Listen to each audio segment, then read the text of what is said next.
I think you're right. Pretty soon. Are you Disc Golf Slick Breeze now? Disc Golf. Actually, we're back to starting preview, so that's always a good start. Nice. So at some point, you'll see us, and we will already be talking.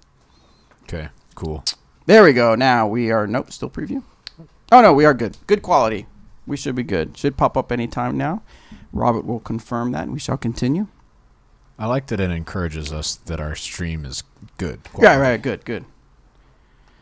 All right, so how it works, JRay, just so you know, we go live on YouTube, and then we actually start the podcast when I start doing the audio. But for our YouTube audience, that'll be coming in pretty soon, we have Mr. Jonathan Ray here. Jonathan Ray is one of our RV drivers that travels the country to spread the good news of disc golf. How are you doing, Jonathan? I'm fantastic. Good. I'm going to get all my stuff figured out, and then we'll jump right into it. We do have a lot of speak pipe, like I said earlier, so it might be an all speak pipe episode. Jeb, thanks for hitting us with the first thumbs up. If you guys are already in here and would like to hit the thumbs up on this video, we would greatly appreciate it. Also, if you would give us a share. Yeah. Or even subscribe to the channel. That'd be good, too. Yeah. Probably most of the people in here are. I would think. These people are subscribers. I'm going to go subscribe real quick. Are you kidding me? We're about to shoot our numbers you up. You are off the show. Definitely subscribed last week. Hey, we're last week 43.7. Moving up. Yes. In fact, when we hit 43.8 is when we start really pushing it hard, because it seems like that last 200 can go fast if we push it out there. Sounds good. We out there. Look. I wanted to say that this morning when you were working on the mission statement. Yeah. And someone said something, we always were there. We're always everywhere. I want to go, we out there. we out here. I like to take the more intellectual approach at it. I would like it to be noted that our location is out here. Out here. Yes. But usually that doesn't go as well, so we just stick with we out here. Yeah. All right. So we've got a little bit of an audience, but we'll go ahead and get going. YouTube, as always, remember that we will get to your questions after the show so that we can get to the questions sent in. Yeah. Hey, thanks, Danny. If I start talking too much, I'll start talking about stuff that is for the show. You guys ready? Yes. Wait, what did you do this pack? Okay. What? What? Hey everybody, welcome to this episode of the Disc Golf Answerman. I am Bobby Cool Daddy Slake Breeze, and I have with me Robert Triple Threat Texas McCall. Yeah, Triple it. Texas. Nailed Texas it. triples. 100% nailed it. And Jonathan Wants a Pig Ray. Yes. I was going to say Wants a Pig RV Ray. Oh, nice. Okay. All right, so we have in with us the studios, we have Jonathan Ray. If you don't know Jonathan Ray, he goes by JRay, and he is at a lot of the big events and sometimes maybe a course near you. He's one of our RV drivers that hits the road and spreads the good word of disc golf. How are you doing, JRay? I am fantastic. Happy to be here with you guys. Excellent. He made a stop in Emporia, Kansas to play the Radius Open, the DD Open, and I'm sure to talk a little business while he's here and have a good time relaxing in Emporia. How did you do at the Radius Open and the DD Open? Let's not talk Is that not what we're on the show for? We're not talking about disc golf. We're going to do an on the call with you, and we're just going to dissect every play. Yeah. Just from Radius Open. So anyway, Robert, let's do our little recap that we normally do. How did you do at the chip? You say it. Texas Triples. Thank you. Yeah, there you go. I went down to Texas Triples this weekend with Tony Shirley and Ron Converse. The format is you have typically an open player, a Masters Age player, and a Grandmasters Age player. And so that means if you're unfamiliar with those terminologies, then one person has to be over 40 and the other one has to be over 50. So our team has done well at this event in the past. We won 2 years in a row, got second last year. So we were looking to get back on top this year. And unfortunately, we just still came in second this year, which still isn't bad. We were excited to play somewhat well, but did you already say how much you lost by? Just one. One stroke? Mm-hmm. Yeah, it was where was rough. that stroke at? Well, we all missed one. The only inside the circle miss we had all day was like a 30-footer uphill. Oh, okay. And we just had mixed up our putting order right before that. and I didn't really want to do that. Like I was putting first, and I haven't been playing a lot of disc golf lately, but for whatever reason, my putter did not touch the ground. I just made freaking everything. Like it didn't matter. And so the other two guys were throwing pretty well. I had a few tee shots that were, pretty good or whatever, but they were picking us up in tough spots. And then I just made, everything I looked at until we got to this one hole, and they wanted to switch it up to keep their putters warm, which I totally get. But up to that point, it had been working. We missed that one. That's the one that probably hurts the most. We also knew, so coming down the stretch to 17, 18, 17 is like an unreachable par 3. Like the distance isn't the problem. It's the ceiling and just how weird it is. And really the only way to get close, unless you have like 500 plus feet of power, is to throw a cut roller. Well, Tony lays down this like perfect cut roller. Perfect. And I was like, dude, that's it. That's it. And it got inside circle 1. And then, and it was slow. Slowly turns back and just comes all the way back down the hill. And we were just like, well, this is the worst thing that ever happened to us. So, yeah, we ended up 3-ing and birdied the last. And so we lost by 1. The people who got first won like 860 something or 870 something a piece, and we got 440 something a piece. So worth the trip though? Oh, for sure, yeah, it was fun. What was the format for it's triples? Just best shot just triples. Best, yep. Okay. Yeah. And so scores are like, we say we shot 9 under and 8 under, but that's relative to 54 par. Out there, it's probably more like a 60 or 61. Right. So there's some shredding going on out there for sure. Who ended up winning? It was Tobin Sipes, who's a DFW guy, Chris Farnham, who apparently just like had the round of his life and was just hitting everything. And there are 50 guys named Sterling Moxley, I think. I don't know if I know. So Dixon, Miles, and Eric Rainey's team got third. They were not really super pleased about that, but that's how it goes. Then, unfortunately, quick side note: 2 unfortunate things that happened this weekend. One, when I got out there to practice, set my bag down. Miles was getting ready to throw a shot, and he kind of like pulls back like he was, like practicing a forehand. And as he did, I stood up from my bag, and he smoked me in the lip with his disc right here. I see that. Yeah. That's what that is. That's what it is. I didn't just get a new permanent tattoo on my lip to be cool. I thought maybe you smarted off to Shay or something. Well, it usually looks worse than that when I do that. Yeah, so anyway, that hurt a lot, but, whatever, we're out here. Then on the way back, I was pulling into a parking lot at Trader Joe's to get something that Shay wanted. Sun in my face, inclined into the parking lot. I did not at all see that a curb existed. I clipped this curb. It popped my tire. Yes. It was 6:30 at this time. So I was already going to get back around 12:30, and I had to be back because I was leading worship at church on Sunday morning. So I put my spare on. It also does not have air. Oh. So call roadside assistance. They're slow to respond. Finally call a 24-hour tire place. They're able to get out there and get me a new tire, like in the parking lot. And I finally drove away at 9:45. Jeez. I got home at 4. So that's fun. It was not my favorite use How of a was Saturday. worship that morning? Oh, it went better than I thought. But after that happened, I got home. We ate lunch. I talked to Shay and Bobby for just a second, and then I fell asleep at 1:15. And Shay woke me up at like a little after 5. And I think had she not, who knows how long I would have slept. Kept on going. It was a tough one. So real quick, we got a really nice super chat from Missing a letter. Thank you to Disc Golf Answer Man and DD. I recently built an all trilogy bag, and it brought a new confidence to my game. Proud to be representing DD in an area that needs more disc golf and brand representation. Well, thank you so much for that, Missing Letter. I think you can just call him Missing Letter. I don't want to. Yep. I'm just teasing. I'll do that. Missing Letter. So, yeah, thank you.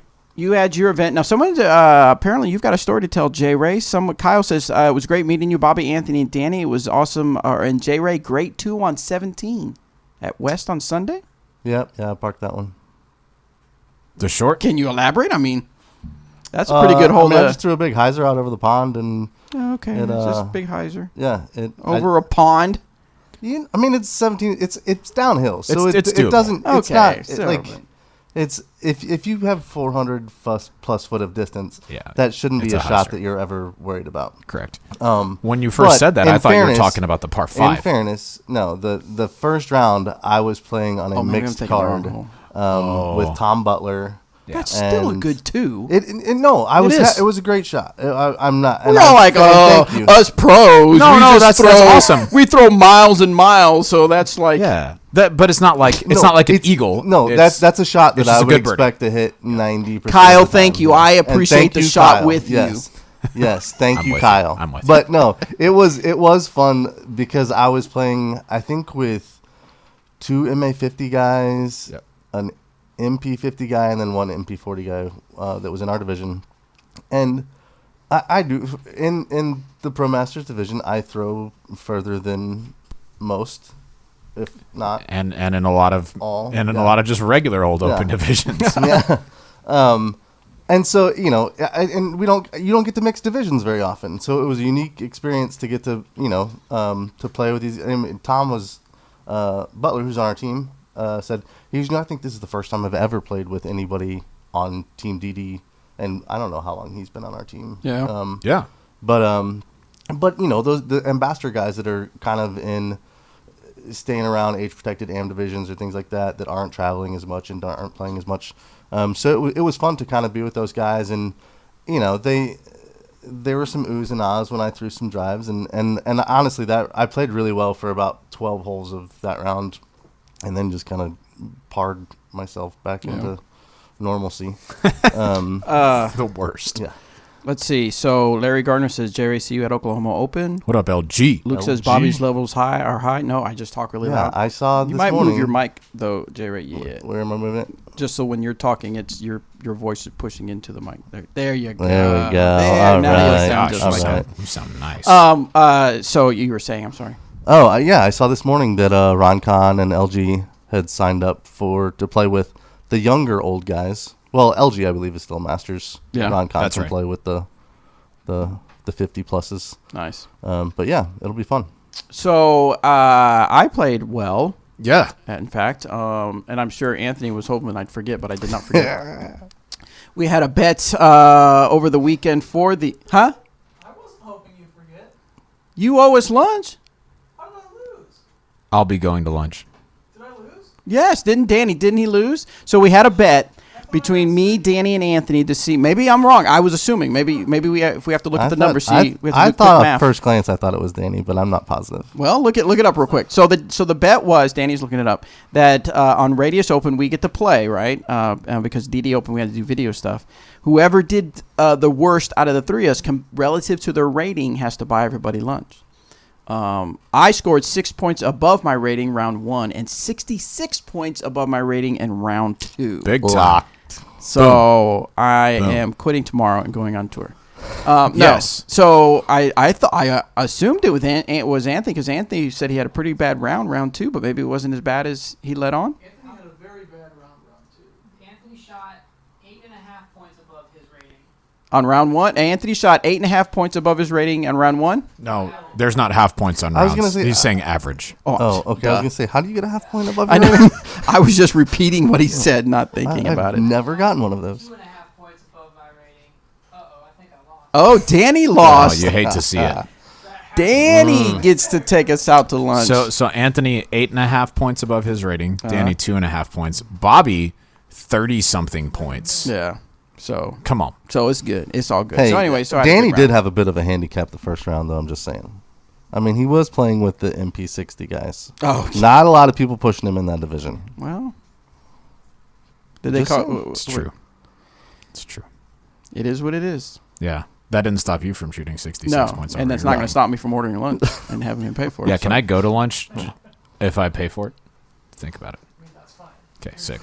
Hey, where's that place that? Remember the maybe that's where we can go. That Cape Cod fish taco truck. Oh yeah, tomorrow. Taco truck. Yeah. Cape Cod fish and chip taco truck pizza. No, that food truck is going to be here in town. Yes, tomorrow. That might be a good thing. We'll to be do. there.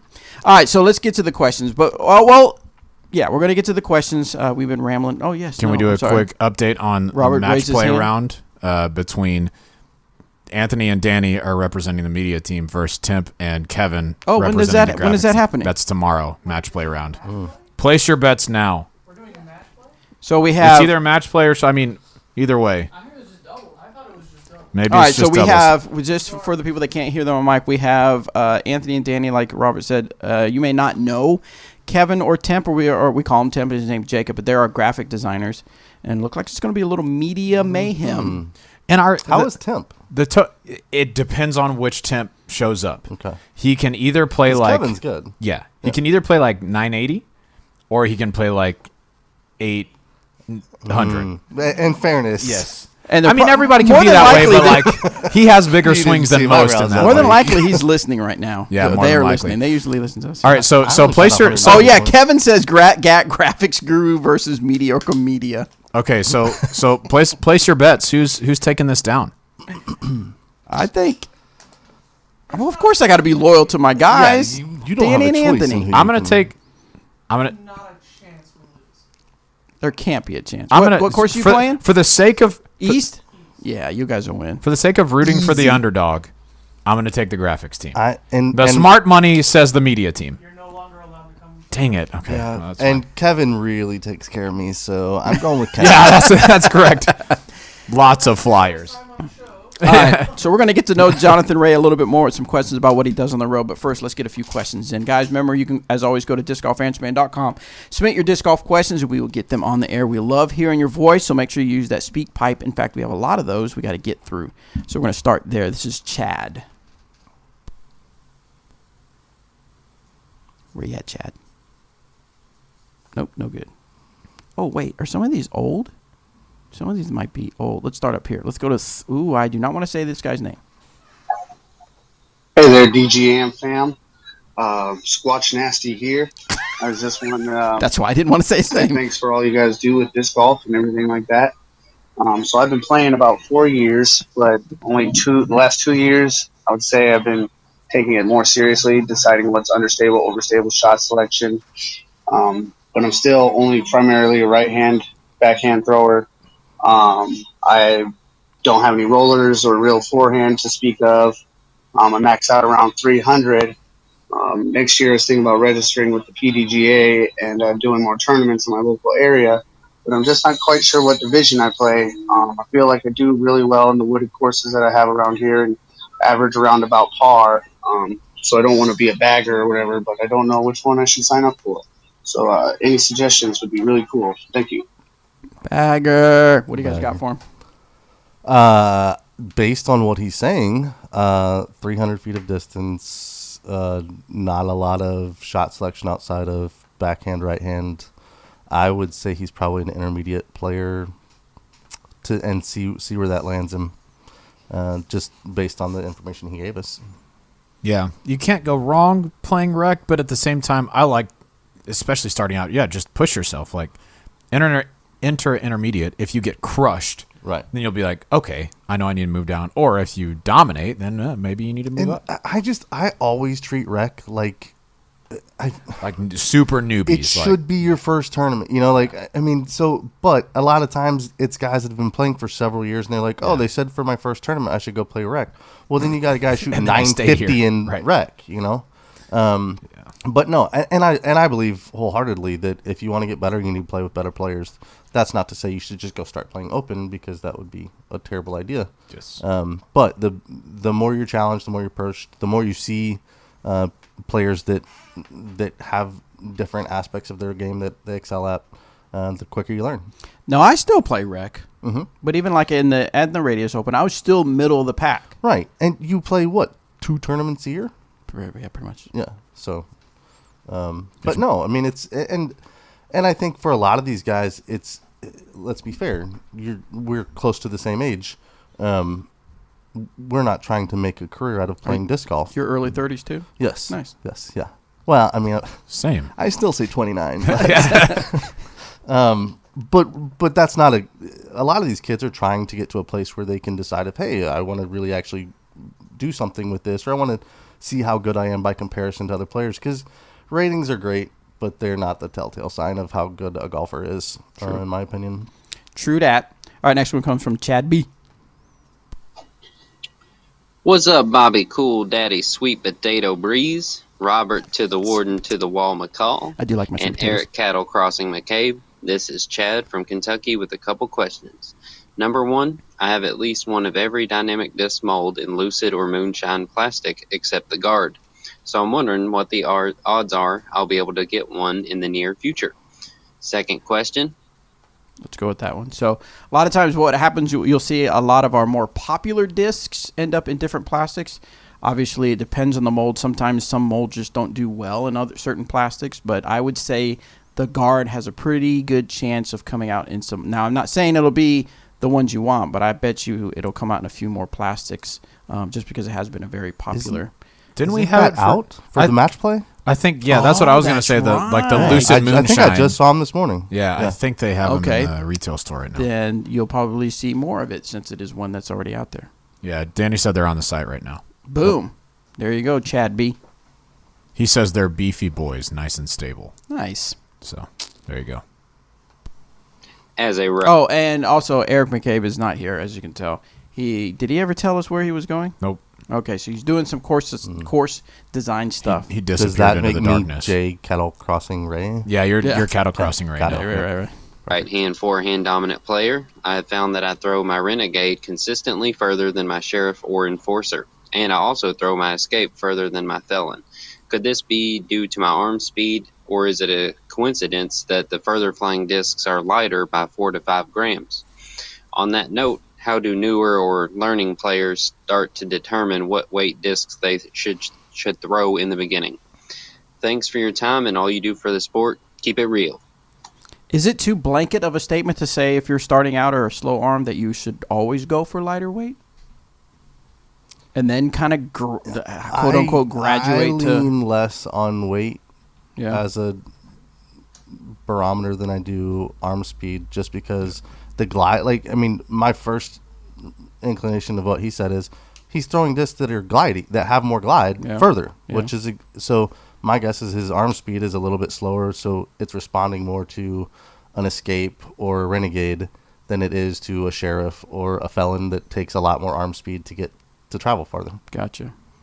Pretty much exactly that, yeah. Lighter, you could throw a 175 Felon or a 170 Felon, and they're probably going to act the same within reason. But yeah, it's not a surprise that the more understable discs are flying farther. So so then let me ask you this. At tournaments, a lot of times when people check in and here's your hat, here's your T-shirt, and then here's a stack of Raiders, right? And that's always the bottleneck of the line because people are looking through the weight. Is that a silly thing to do?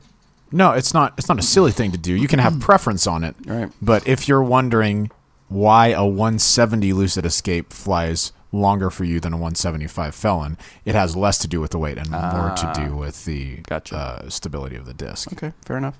This next one is from Joshua. Hey there, Disc Golf Answerman. Quick question about rules and what you might call the burden of proof on a hole. So recently I was playing a tournament up here in Connecticut, a very wooded course, and I was playing a hole with a Mando on the left-hand side. The Mando's before a dog leg left. From the tee, there's a slight hill, and then the Mando, then the turn. And the hill obscures the base of the tree that has the Mando sign on it. So basically from the tee, you can see the Mando sign, which is up on the tree, but you can't see the base of the tree. So I took my drive. From the tee, I could obviously see it came in short of the Mando, hyzered into the left. So after everyone had taken their drives, we all walked up. We were looking for my disc short of the Mando, and we were looking for about a minute, and then suddenly someone spotted it past the Mando in the fairway. And it was obvious that the disc had kicked off something from the left-hand side, gotten on edge, and rolled down the hill. But the question logically came up of, well, which side of the Mando did it cross? No one had seen the disc roll, so it's unclear whether it had rolled on the wrong side of the Mando or the right side of the Mando. And so the players on my card agreed that I must have missed the Mando and had me throw from the drop. But I was wondering from you guys how that should have been handled. Thanks. All right, so for our audio listeners, both Robert and JRay kind of had a weird look on their face when he said what the actual call was. Why is that? To assume it goes that you, to the player, to assume that you missed a Mando. Like, okay, I could understand if it's 100% if it's 100% blind, it's different. But if you can at least kind of see where the Mando is, and the disc is flying right of it the entire time, okay, logically your card could assume it probably missed the Mando. But if it happened like he's talking about, where it sounds like you can't really see where the Mando is, if my disc is like on the, let's say it's a Mando left, and my disc is on the left side of that tree, and my card tries to tell me that I missed the Mando, I'm gonna be like, no. How can you prove it? Because the onus is on that player at that point to prove the violation rather than me to prove that it didn't pass, because the benefit goes to the player in situations like that. Yeah, without being there and actually seeing how that went down. I mean, when that situation comes up on our cards, I'm always watching the disc to see if I ever lose sight of it with the Mando tree, because if that yellow disc ever stops being yellow for a second, it's clear the tree. Yep. Yeah. So, but yeah, I mean, to me, it happens a lot more, I think, in amateur golf than it does on the professional side. We always tend to, unless somebody's just adamant about, things happen. Right. People have hidden agendas and or old wounds with certain people, but for the most part, everyone is always going to lean towards benefit goes to the player. Yeah. Because, in fairness, you want that same benefit when it's your turn to be in their position. That's the way I always look at it. Is for the lack of a better term, that some people might say karma. I want or the golden rule: treat others as you would want to be treated, type thing. So yeah. All right. So Jonathan, we kind of alluded to you being one of our RV drivers and stuff like that. But tell us, what is your elevator pitch when someone who has really not much doesn't understand disc golf or whatnot? How do you describe what you do? Well, I live in a van down by the river. No, what I do, or what disc golf in general, how, or the combination of those. I mean, let's say, what is your job? My job, I say I work in touring and promotion for Dynamic Disc. So I spend anywhere from 8 to 10 months on the road each year, running events, playing disc golf events, vending, promoting disc golf in several different ways through clinics or doubles events or twos challenges, things like that. But really, it's a touring and promotion job. My job is to help grow the sport of disc golf and to grow Dynamic Disc brand by putting discs in people's hands, helping them understand what they're throwing, maybe what they need to be throwing, or just disc golf in general. Sharing my love and passion for the sport with other people. So when we mention RV life, it truly is RV life, right? I mean, that's where most of the time you're sleeping in the RV, traveling. The other day, me and you went out to Casa, and I came out and I was like, where are you parked? And you're like, when you have an RV, you got to get pretty creative with the parking, because you can't just park anywhere. No. It's not a huge RV, but it's not just a small van. It's a big vehicle. And I don't have the trailer this week, which is nice. Normally with the trailer, I'm like 42 feet long, so it makes it a little bit more. How do you decide which events you go to? I have certain events that, like, as a player, I want to make sure I'm at every year. Beaver State Fling is one of those. I try to do at least something at Maple Hill each year. But just certain events that I love. Jim Van Lanen up in Wisconsin runs the Silver Cup, which is just a really fantastic players experience tournament, and he takes really good care of us. But I also try to play new things. I have people sending me messages all the time going, hey, we'd love for you to be here, or sometimes they'll want me to come provide payout through the RV. But a lot of times I try to hit more premier events that have bigger fields. Now playing Masters, it's kind of been reinvigorating this year to get to compete more and not have to shoot 10-50 golf to really do well.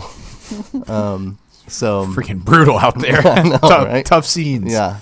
So it's just been fun. It's kind of reinvigorated me to really work on my game more and to spend more time playing, and I've been doing well for the last few months, and so it's been fun.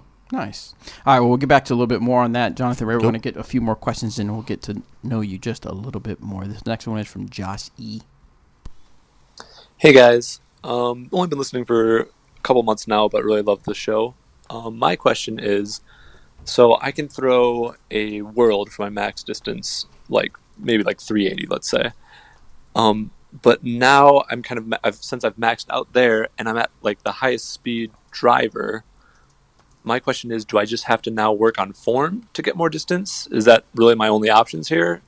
Not really look for another disc? So yeah, if you can just let me know what you think about that. Love the show, and thanks for doing it. If he's only relying, now I may be way off thinking this, that if he's only relying on one, of course, it just maybe just is one shot he's thinking about. It's just made it sound like he doesn't play a lot of different courses to say, should I look for more discs to be better? Yeah, of course, he did say to get more distance. Yeah, so this is, there are, some of the top pros will throw very overstable stuff to get their max distance, and a lot of times that stuff is pretty worked in, right? To get like a super full flight out of something without having to force it on an Anheuser. If you're throwing a World 380 and that's your max distance, the thing I would want to know more than anything else is, what does that disc look like in the air? Because if you're getting like a full flex out of it to get that 380, then yeah, your disc choice probably isn't going to help you a whole lot. But if it's like pretty overstable for you, and you're getting it to where it's yeah, thank you. If you're getting it to where you can't really turn it, it's just holding hyzer, then yeah, you might benefit from some discs that are a little bit less overstable just to get that little extra push out of them. Yeah, I mean, I agree with that. To me, I don't know, the world. I haven't messed with the world in so long either. It's like they can either be very, very overstable or just kind of like a Ballista Pro-ish. Okay. Yeah. Okay.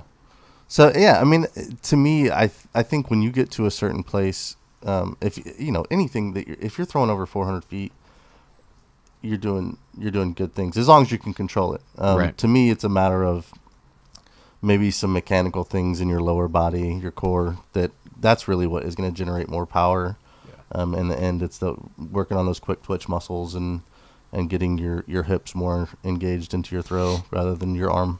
Yeah. Maybe working on that acceleration a little bit more too. But yeah, hips are a very overlooked piece of the disc golf like form, specifically for distance. If you fire those through, you're going to be in business. Mm-hmm. Yeah, absolutely. All right, this next one is from Shane. Shane, watch it, Shane. Hey, what's up, Bobby Cool Daddy Slick Breeze, Eric Latruse McCabe, and Robert. Hey, don't touch the hair in my collar. Yeah, thank you. Last week, y'all had AJ Risley on the show. I just want to say that guy is a class act, real funny, love his style, release flat, let the disc do the work. Glad to see the wrist is doing a little bit better. Y'all were giving answer-giving ratings, and I just want to remind everyone that Bobby is the Paul Macbeth of all-time highest ratings for answer-giving when that guy asked if DD sponsor players can carry other manufacturers' discs, and Bobby asked him, what do you think? Just want to remind y'all of that, how funny it was. I still chuckle to that when I think about it. Secondly, I was to see, what are the chances of you guys maybe bringing back those practice round videos with different pros? Love the one with AJ, especially when he had the walk-off ace. Also, if you guys do end up doing some more of those, maybe something along the lines of them stepping onto a hole and then explaining how they dissect that hole, determining what they're going to throw off the tee pad, and what's the highest percentage shot for them and how they determine that. That way we can kind of see, like, in the mind of a pro, of how they dissect a hole for them. So we can kind of think about that for ourselves. What am I going to throw? What's my highest percentage shot? Maybe they have some information or another thought process or way of looking at it that we've never even thought about before. All right, guys. Stay classy. Keep it real. Okay, love you. Bye. Bye. So, yes, next year we would definitely have more practice round videos as we have access to our top players and touring players that when we head out and travel, things like that. We do have a series actually called In the Mind where we film a round and then we sit down and have them commentate over the round, and that's kind of the idea, is they kind of break down their thoughts, why they picked a certain disc and things like that. So that's still kind of, the practice round is... It's kind of, well, it started out as called a casual round, right? Where it was more of kind of like beauty shots and asking a few questions and like that. Then it kind of morphed into a practice round where we kind of talked to the players, and then it even morphed a little bit more to kind of a way for you to see a lighter side of our players, a little more relaxed in a practice setting. And then In the Mind is something that's a little bit different, but still allows you to hear the player's perspective as they're playing, but not a practice round, but rather a official tournament round. So, and we're still talking ideas and morphing ideas. And so I'm excited for next year because we do have a few things that we want to try out as far as with our players and things like that. So make sure you're subscribed to our YouTube channel, Dynamic Discs. The other question was, help me out, Robert.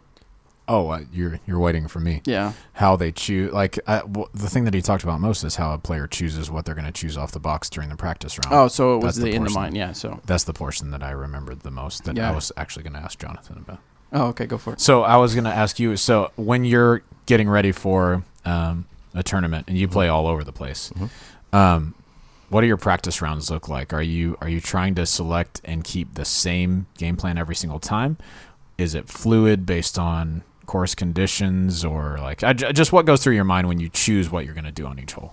I always am trying to dissect a hole in my practice rounds, and it's usually throwing multiple shots, seeing one of those. I'm a more dominant backhand player. Yep. So if I look for the path of least resistance to the basket, what gives me the most margin for error to get from point A to point B. Right. And with my forehand, in practice, I can stand there and throw great forehands often.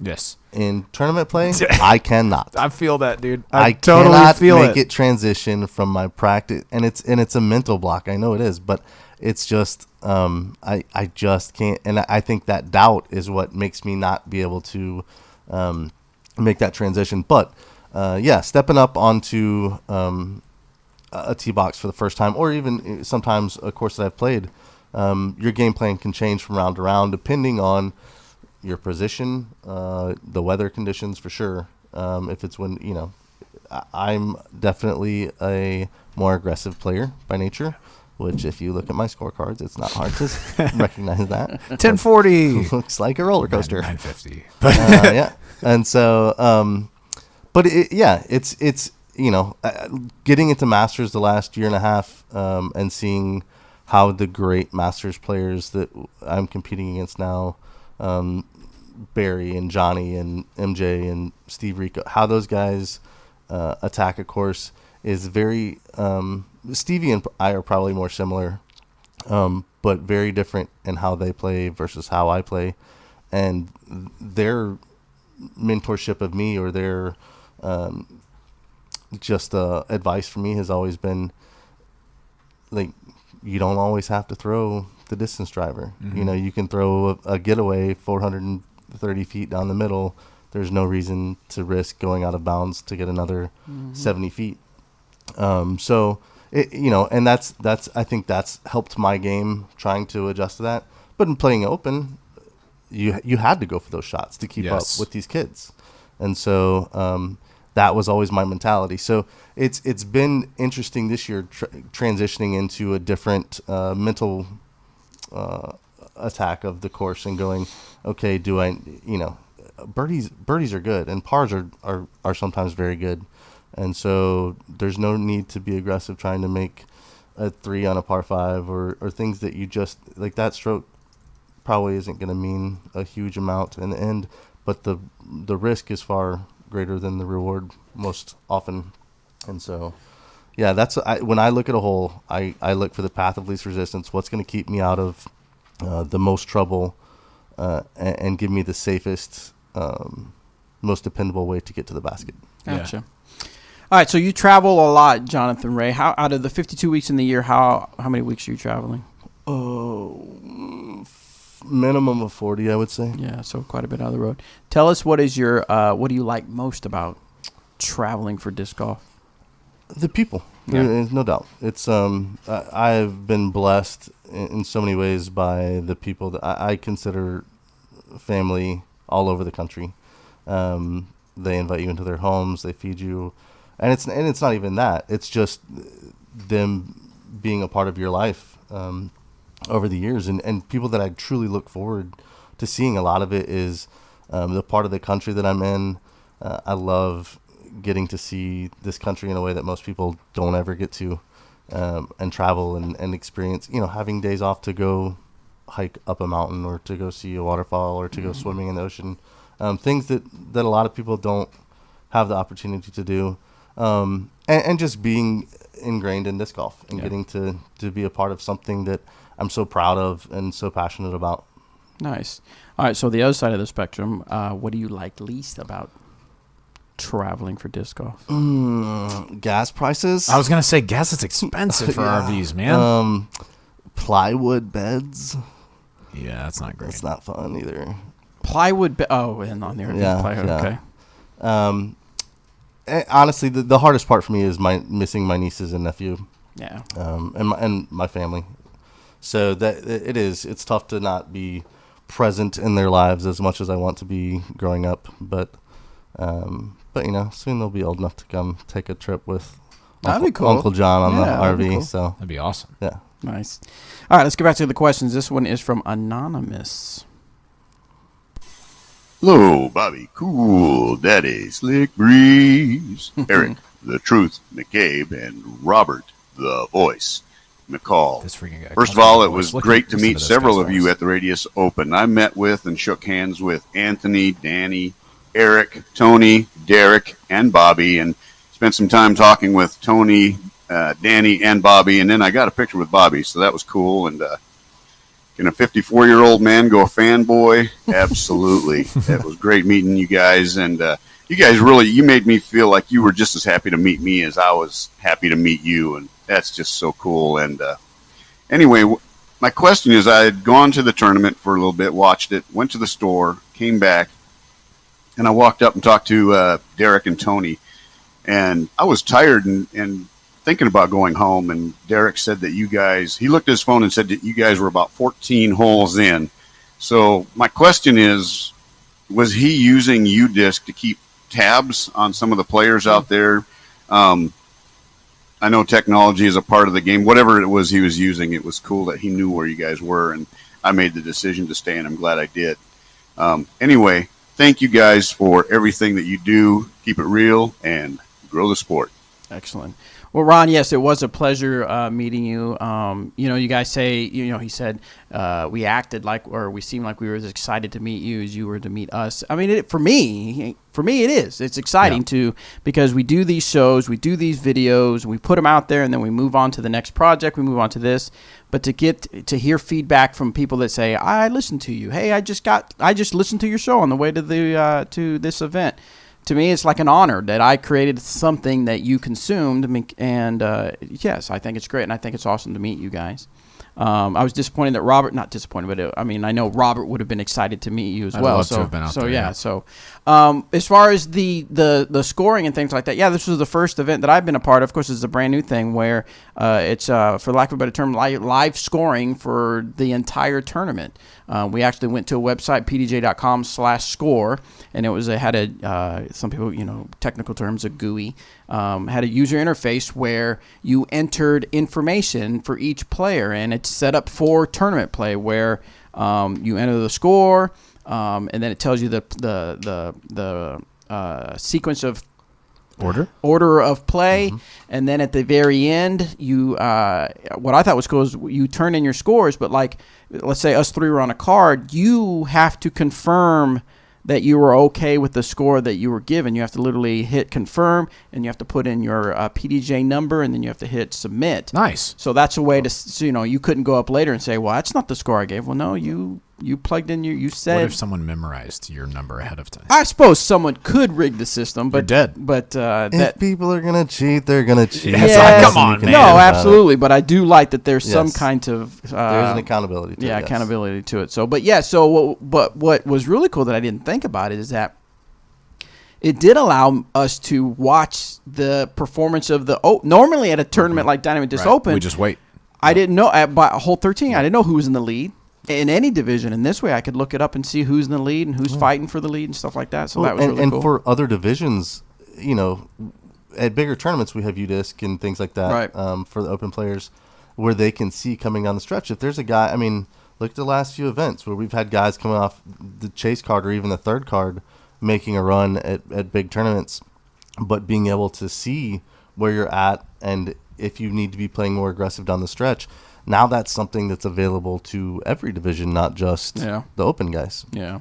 So I don't know. I'm sure right now it's kind of in its. I don't know if it's a trial or whatever, but I don't think they do it at every tournament. But they're doing it more and more and more. It is available at every event. So it's available if they want to do it. It is fantastic. Yeah, and of course the only time. Well, there was a little bit of time consuming because we also had to do the physical card kind of as a backup, just in case things went kafooey. Kafooey is a word. Yes. With the online score. So yes, that is something that what. 6 months. That's all we use, you think? No. You think it's longer than that? Maybe. About a year? I really like a paper scorecard because it's easier to have fewer user errors with. Yeah. It's also easier if you lose that, like, well, crap.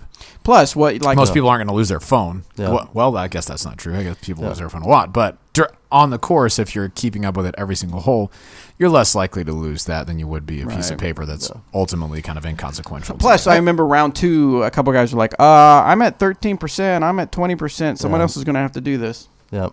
And I don't think that the paper scorecard is going, but it might just be a card. And the biggest, to me, benefit. Card? Mm-hmm. Yes. Single card. A card? A card. But you said a card. A card. Sorry. Well, no. It just sounded funny. The biggest benefit to this is for tournament directors. I mean, there's no doubt. Yeah. The PGA, kudos to you, because the last 2 things that they've come out with, which is the new platform for basically no more spreadsheet tournament report that we used to have to do. It's all online now. That came out last year. And then the new scorecard, it saves hours of time. Oh, God, I bet. Yeah. Not inputting scores and doing the things that were just tedious, and no scoring errors. Yeah. There's no miscounted scorecards anymore. All right. Let's move on to the next one. Let's see. Garrett has a question for us. Yes. You haven't heard people say it like that before? No, Seriously? not Get out some, What's Bobby. that? Goodness. Whatever. You're scared. What up, DGAM fam? My name is Garrett from Minnesota. I have a question regarding understable discs. So I learned how to play disc golf last summer in Ohio, where it's flat and windy, much like in Kansas. As a result, I really only threw overstable discs, because anytime I threw an understable disc, the disc would dive off to the right, cut roller, and I just thought it was a bad disc. This was before I really understood overstable versus understable. So now I'm starting to add understable discs into my bag because I want to develop a hyzer flip shot and turnover shots. But I'm noticing that I'm wildly inconsistent. Sometimes a disc won't turn over at all. Sometimes it'll flip all the way over into a cut roller. So I'm asking for any tips that you have for building consistency. From what I can tell, the 2 biggest factors are angle of release and overall speed of the shot. It'd be great if you guys had any other tips. Keep it real. Okay, bye. Bye. Man, they're latching onto that. I know. It. Bye. Talk about throwing hyzer flips and hyzers and such. Well, if he's playing in wind, then yes. More overstable discs are definitely going to be more consistent. Throwing hyzer flips, understable things, it is definitely about angle control and tempo. If you are consistent in your delivery, and one of the things I always like to give people as an example is Yuli has a great video that shows the angle of your disc.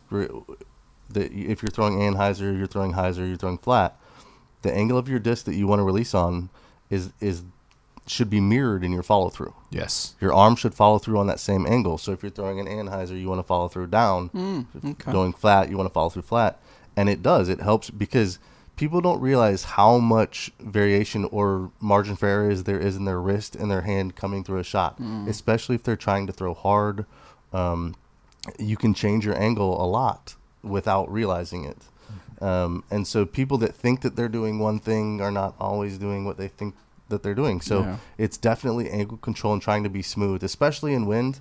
You don't want to throw harder. You want to throw smoother, softer, because especially a headwind is adding spin to your disc, which is making it react even more so to the spin, and making it flex or bend or turn more than it normally would, which is why into a headwind you want to loosen up your grip and throw a little bit smoother, because the headwind is going to add revolutions to the disc, which makes it react the way it would in normal conditions. That's excellent. Yep. Nailed it. Is it bad that I was thinking how to apply that to pickleball? Yes. Okay. Well, because when I hit it, I've been doing my wrist. I've been using my wrist to cause it, and I need to use more of my whole arm. Yeah, that doesn't really apply here necessarily. Anyway, next one comes from Derek. No, let's go to a few more questions for Mr. JRay. So, Jonathan Ray, you traveled the country. I do. Give us your top 3, not disc golf, 3 favorite parts of the country.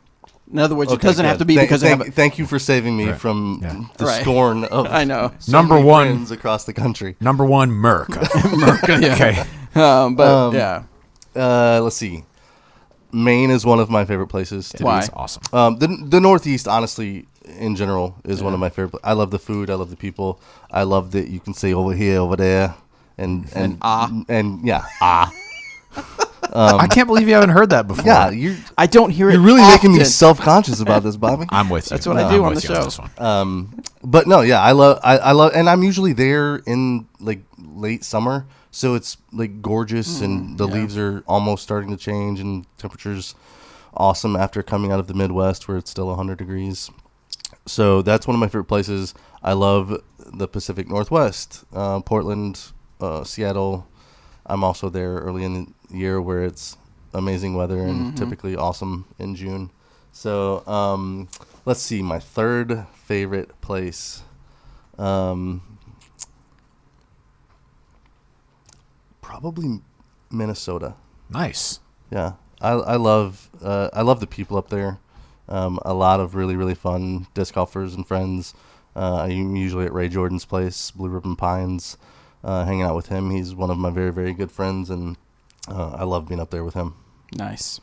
So don't ask you your favorite courses? Will that get you in trouble? Favorite courses. Oh, Just don't okay. ask me like what my favorite disc golf club or yeah. Okay. Now, let's not get specific into actual people. So give us top 3 favorite courses you've been able to play. Milo McIver is my favorite course. Okay. The Beaver State Fling course.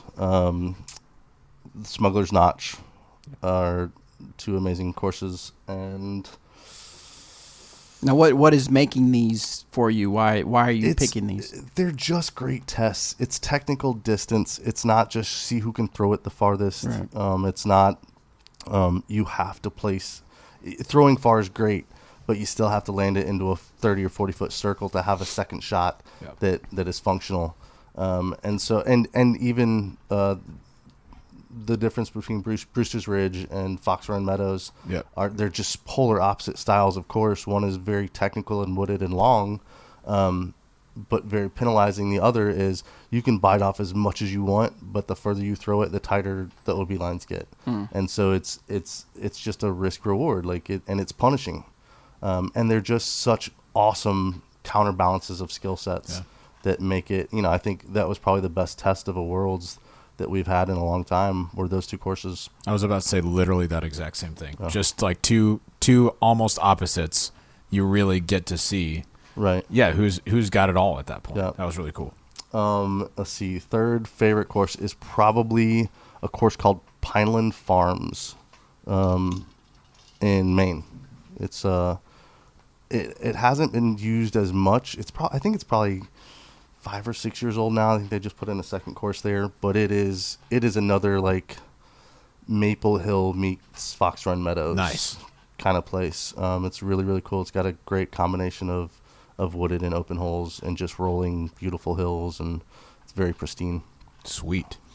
So something that we had been talking about for a while now that we are going to go forward with it is Movember. We're doing it. We're doing it. This is where you what are they? There's like terms for it. You go mow for your bro. Here we go. We're raising funds and awareness this Movember for our dads, brothers, sons, and mates in our lives. We need your help. Please donate to support men's health. So this has actually a lot different facets to it. Men's health, awareness for men's suicide rates. I guess it seems like they're really high, and so it's bringing awareness to that. and then, of course, testicular cancer and prostate cancer in men. So we have a team, and you should be able to go to moteam, moteam.com/DGAM, and you can join our team. I put a target of $1,000. We already have $5 donated to it, and I want to thank Doc Zen for that donation. Boy, Doc, thanks, man. Go to that site, and I did put a link out on the Disc Golf Answer Man page on Facebook, but I also put it in the link of this particular podcast episode, or put it in the description so you can follow that link and join our team. The way we're going to do it, now it seems you can do it a few different ways, but one way is some people go completely freshly shaved, and then they grow their mustache. Yep. But what we're going to do is, since we were already kind of growing, we're just going to shave our beard and have our mustache. I have yet to decide which style I'm going to do. Most likely it'll be the dead caterpillar look. It's just going to be the big, thick. I may keep mine down the sides a little bit. There's actually different names. Not fully go to the Fu Fu Manchu. Are you allowed to groom during this process, or is it just like once you commit to it? No, you're allowed to groom. Okay. On this one, it's not. It's not just going all. And no gruff. shave, we just go. Right. Now we made an agreement last year that we needed to be able to shave like our necks. And correct, because we knew we were going to be on video and stuff like that. So what's the URL again? I was going to put it in. Okay, it is. Hold on. It's not moteam.com. I already looked at that. .co. My bad. .co. moteam.co/DGAM. There we go. Okay, cool. That's good. I'm going to drop that link in the chat right now. Okay, cool. Go join our team. Help raise funds for our team. And grow a mo, save a bro. So, and it's a good site to check out to see the different things they do. Here's what I was going to look up, the different styles. Now, obviously, if you're listening, you won't be able to, but I'll put the style guide. Mine's probably going to be either the businessman or the boxcar. And for what I can tell, Eric will probably have the trucker, and that's the one where it goes down the side. Yeah, he rocks that pretty good. I'll probably be somewhere in the middle of that. Yours will, if I see what you're going to do. I'm probably going to stop right here. Oh, then that'll be either the businessman or the boxcar. Or I'm not trying to look like you. Could be the undercover brother. There we go. I'm interested. Recently, Danny had, according to this, Danny would have had the connoisseur. Is that what we're calling that? That's what it said. Okay. He's a connoisseur. So, all right, we got time for one more question. Nope. Can I plug something else that we're doing on Disc Golf Answer Man?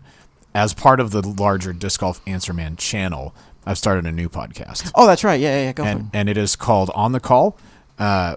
So far, we've recorded a couple of episodes, but only released one. We released the one with Chris Clemens. And the idea behind On the Call is that we spend a lot of time on Disc Golf Answer Man talking about tournaments and strategy and form and tacos, right? Lots of tacos. Yes. But there seems to be a lot of information out there about those things, but there is not very much information out there about the mental side of disc golf. Disc golf is an individual sport, and the mental toughness that is required to play it is different than really any team sport that I played ever growing up. And so I'm just going to be calling some of our sports top professionals and digging into why they do what they do, what's going through their head when they're executing shots, how do they mentally prepare for a course, how do they prepare for high pressure situations and things like that. So if you haven't already done so, I'd recommend listening to the first episode with Chris Clemens. I thought that was awesome. Chris is the man. Super duper cool. Good. I listened to it. It's a good interview. Yeah, and then should I share who I'm going to talk to this week? I think that could be cool. Is it for sure confirmed? Yeah, tomorrow at 10. As long as it's confirmed, I say go ahead and say. Tomorrow morning at 10, so we won't release it probably until Friday because it'll take some editing. But I'm going to be getting on the call with Calvin Heimberg. Calvin is he won 2 national tours this year, actually bookend at Vegas and then at Hall of Fame, and then he won the NT Point Series as well. Calvin is one of those kind of quiet guys on tour with exceptional game, and if you get to know him, you know very quickly that he's really funny and extremely intelligent. He has a background as an engineer, and so we are. I'm excited to spend some time talking with him, as I know he's a really analytical mind. So if you haven't done so already, subscribe to us because that's not a video. That's just it's audio. It's not a video. It's not. It will just. The only way you know the moment it's uploaded is if you are subscribed. Yeah, you got to subscribe to us on Apple Podcasts, Spotify, Stitcher, wherever you consume your podcast, make sure that you're subscribed to us so that you can get those future episodes of On the Call. And thanks for tuning in. All right, so this last question we'll take is from Derek. Hey guys, love what you do. I've gained a lot of knowledge just by listening, and I guess what I have today is not really a question, but a conversation piece. I thought it was kind of cool. The last episode, when somebody wrote in about potentially getting an astronaut that's going to the moon in 2024 to take a disc with them and throw it. I'd actually thought about that before it was on the show, so I kind of wanted to chime in. What my question would be is, obviously the surface of the moon is like crazy hot. It's like above 400 degrees in the light. And I don't know if there's any even high quality plastic that would withstand that. So if we could actually get, as a community, if we could actually get an astronaut behind this and get them to take a disc with them, which I think is actually probably possible. Do you think that somebody like Dynamic or one of the major brands would maybe special make a disc out of a polymer or a plastic, kind of like what cookware is made out of, or a firearm plastic, something that's actually made to withstand extreme heat? Thanks for what you do, guys. Keep it real. I mean, I suppose the masterminds at Latitude 64 would be able to look into it to see what it would take. I mean, I don't know. I mean, it sounds like it's got to be a pretty special plastic to withstand the heat. So I would imagine that's probably either rare or, if it's available, super expensive. Probably so. Mm-hmm. Yeah. I mean, we already have an in too. I mean, Brittany Zimmerman works for NASA. That's true. NASA. I didn't think about that. NASA? Yeah. NASA. She's NASA. Does she work for NASA? Yeah. NASA. NASA. No. Yeah, that's a good point. I didn't think about that, but yeah, Brittany is very well tied in with that community. Nice. So we'll have to see if that ever plays out. Yeah, super quick before we leave, super chat from CF3999 says, "Help with the funds. Paying a Hall of Famer to be on the podcast can't be cheap. Keep it real. Thumbs up." Are you a Hall of Famer? Not that I'm aware of. I mean, I'm not. I'm a Hall of Fame in their hearts. Yeah, number 80 in your. Maybe he means Hall of Fame winner. Oh, I see. I see what you mean. Sorry. I thought you meant sitting here with us. There you go. Yeah, I appreciate that, CF3. Yeah, I will put your money to good use. Thanks, man. Yep. Absolutely. Yeah, I'm excited for that Calvin thing. That'll be good. Yeah, he's one of my favorite people, dude. I He's really so like cerebral, Calvin, man. Yes. Like he's just that'll be fun. Yeah. All right, guys. Well, that's all the time we have for our regular Disc Golf Answer Man podcast. Make sure you stay tuned for the after show on YouTube. If you are downloaded the episode, just simply wait 24 hours and you'll hear it'll be downloaded to your favorite podcast app. One of the topics we are going to talk about is the new Lloyd Wemo rule set for 2020. If you're not sure what that means, well, hang tight and you'll find out what it means. In the after show.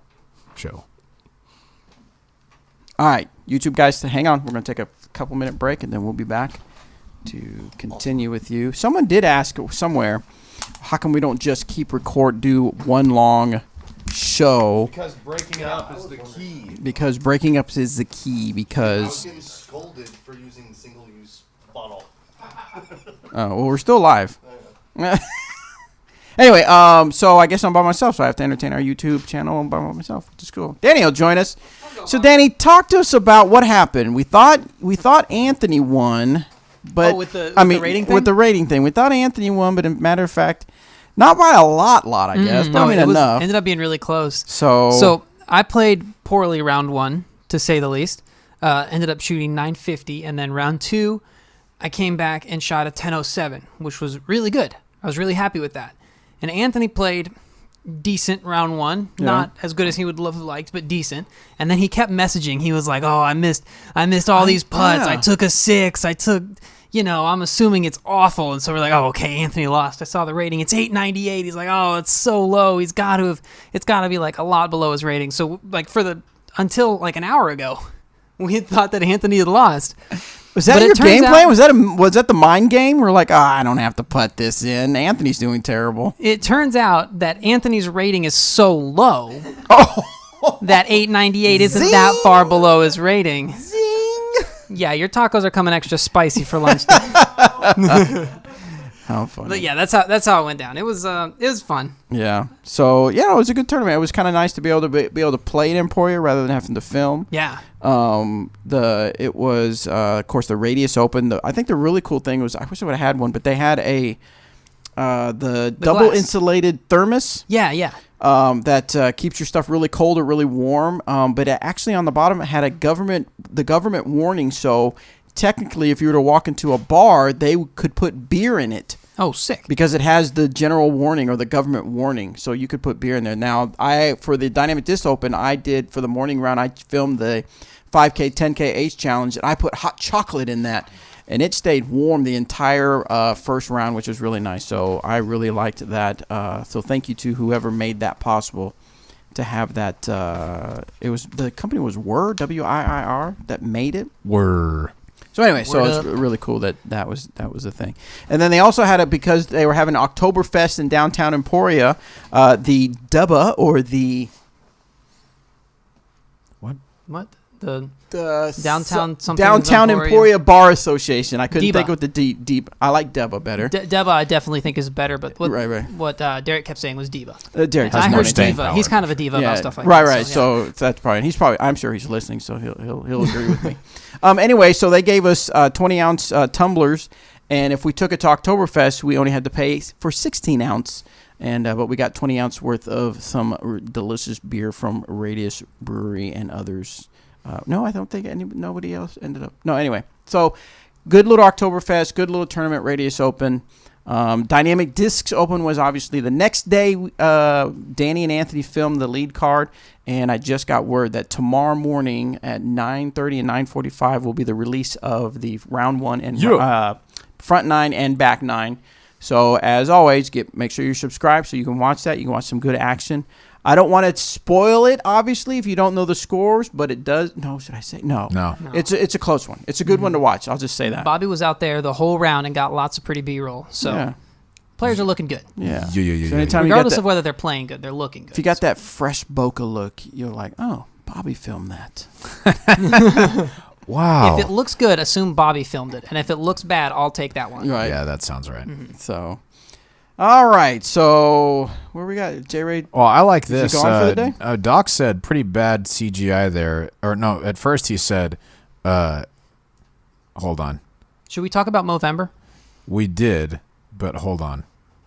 Here it is. Did Danny shave or are they using CGI? Oh. It's very advanced CGI. Yes, we invested all of our money for CGI. That's it. On making it look like Danny shaved when people talk about better disc technology, they're really talking about technology that just gets rid of mustaches. If all those people are saying, where's all those new Scout baskets and bags and stuff, we saved the money there and spent it on CGI. That's right. We threw the bag at CGI for mustaches specifically. It was time for it to go. I shaved it. Bye, everyone. Okay, bye, everyone. Sweet. All right, so we ready for the after show? Let's get into it. All right. All right, thanks for hanging on. I want to hear a different mix down this week. Can we do a different mix down than you did last one? Do you want to just do it here, or you want me to do it post? Whatever. I just want to hear it. You have to do it all. I can't reach it. Ready? No. Welcome to the after show. All right, guys. I like that we'll have JRay's chuckle. I know. Echoing as well. It's always funny. And it's echoing, too. All right. So this is the after show where we just talk about anything and everything. We still have Jonathan Ray. If this is the only show that you listen to, you're silly. You should be listening to the regular episode as well. That's right. But just in case, we have Jonathan Ray, who drives one of our RVs out there. He plays tournaments all over. He vends at tournaments all over. He lives the true disc golf RV life. We have him in the studio. He answered some questions on the regular show, and he's going to help us talk about certain topics. Yeah, and if you don't know him well, he's a particularly far-throwing disc golfer. Like pretty darn far. Like, far. So, there you go. And he's just all around good dude. I don't know why that's stuck in my head. My but mind it's is stuck in my boggled head. that you haven't heard that said like that before. And that you're like so as a hung joke. up on it. I don't know What why is either. what's that? I don't know. What was it from the first time when you heard that? I want like it makes me think of Wayne's World, but I don't know if that's because he says I can't repeat what he says probably on air, but yeah. Okay, yeah. Now I remember. Says what? What? See? Oh, yes. See? Now I know you you're have talking heard about. it. He could also do the swing thing, didn't he? Yeah. All right. So the biggest thing I want to talk about is this new thing that just got put out on Ultiworld. Well, they didn't make it, but they were reporting on it, and it's called the Lloyd Wema rule. Well, it's not officially called that. It was put in place because of Lloyd, I believe. Gotcha. Okay, so we were going to get to that. So Robert Leonard, this is taken from a Facebook post, said, breaking news from the PDJ Summit from the opening session, so nothing wrong with sharing. In 2020, you must be 900 rated or higher to play MPO in the Disc Golf Pro Tour, National Tours, or Worlds, also known as the Lloyd Wema rule. And the reason it's called it's been dubbed the Lloyd Wema rules because Lloyd Wema made a splash in the 2018 Pro Worlds, and as well as subsequent events, he's playing as a 735 rated pro, by far the lowest in the field. Okay, and just to give you a sense of how bad he played compared to everybody else, Greg Barsby won 2018. He's 2018 MPO World Champion. Lloyd Wema played 194 strokes worse than Greg Barsby.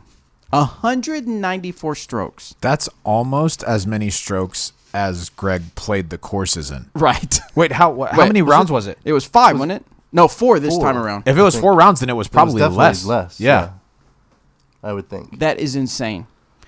So, here, let me address something that's on the board right now, and this is a good question. Are we talking about it already? Yeah, nice. Benjamin Seibel says, I mean, I get it, but it is called open. Yes, it is called open, but that doesn't mean that every person should be able to register for these top tier events. Then what's the definition of open? I mean, it's open to, I would say, maybe we should open call it to everybody, but maybe open pro. I mean, it's pro open. So if you are a like professional, it is open regardless I thought it was of men's age. open. Well, it's actually mixed pro mixed open pro if you open, want to yeah. think of it that way. Mixed pro MPO. But all I'm saying is, yes, for the most part, anybody can. I like this. He says mixed kind of open instead of mixed pro. I like the idea that you could go to a C tier or a B tier or even an A tier, and literally, if you want to put your money down, you can play in that tournament. But when we're trying to showcase like the best in the world, I understand setting a threshold, and in fact, I'm in support of it. For the reason that, like, when you think of other sports and their tournaments, like think of the U.S. Open. You have to qualify to play the U.S. Open. It's called open, but you have to qualify to get there. Or that's like most golf tournaments. You have to qualify to get there. I am, for Lloyd, very excited that he got to do what he wanted to do. What I heard about Lloyd is that he was a experience collector, that he just wanted to go do as many things as he could. And so he played a bunch of top-tier disc golf tournaments as a player who I think he finished last in every field that he entered.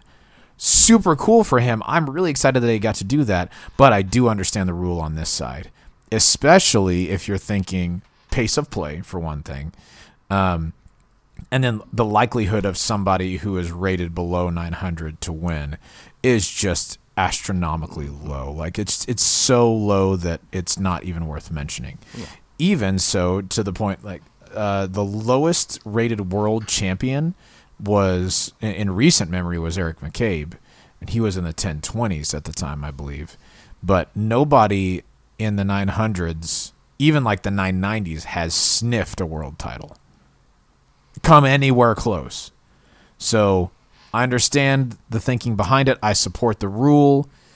I'm glad that Lloyd got to do this before that was put in place. Yes.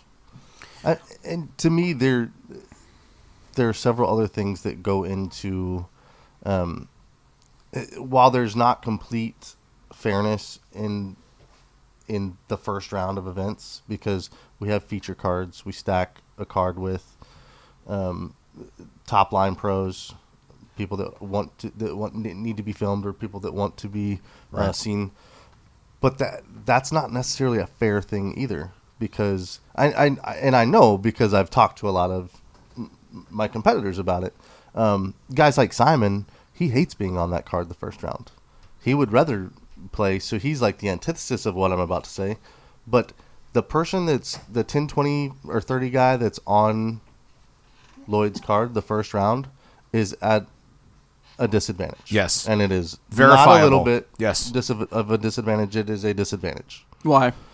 Pace of play. You're having to watch this guy throw 4 shots before you throw your second one. Yeah. Like, it is.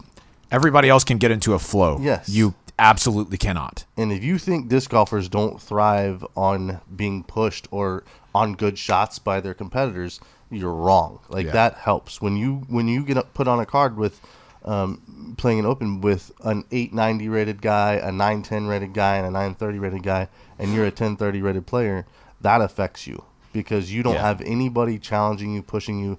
You're having to mentally it is much harder to play with that group than it would be, say, with Simon, Eagle, and Paul. So what if I play with somebody that takes the full 30 seconds to do every shot? What are they rated? That's not part of the equation. So Nico, we're talking about what Nico. are they rated?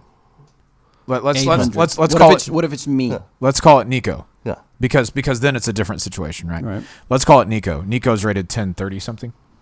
He takes 30 seconds and sometimes more, but he finishes the course in a reasonable amount of strokes. So you can still get that sort of flow playing with somebody like that. Whereas if you're playing with someone who is rated in the 8 or even low 900s and they take extra time, that's just going to take a really long time to finish. Yes. So and it becomes a mental struggle too because you're getting annoyed. You have more mental hurdles to get over than, say, people that are on the stacked or featured card, because you're, and it's not. There's no. I want there to be a featured card because I think it's good for the sport for us to have that. Yes. But at the same time, I understand limiting, making this rule. The only thing to me that it hurts a little bit is more people playing in the event that are just adding to the purse. Benjamin says JRay's point is irrelevant in this argument. Why is that, Benjamin?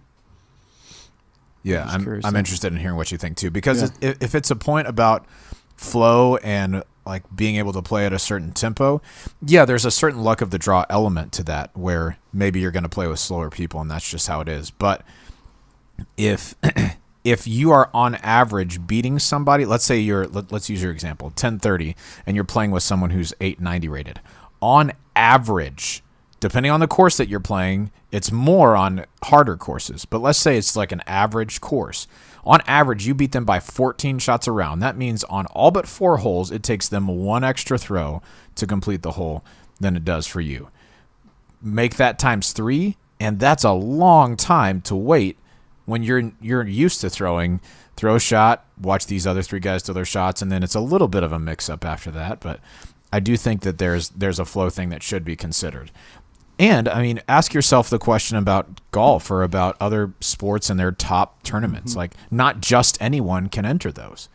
We're like a grassroots sport, right? But in this setting, if we're going to come off as a little bit more professional, I do think it's fine to set ratings thresholds. And if, you know what, as someone who teeters the line on 1,000 rated or not, if they decided to say that the threshold was going to be 1,000 rated, I would support that too, honestly.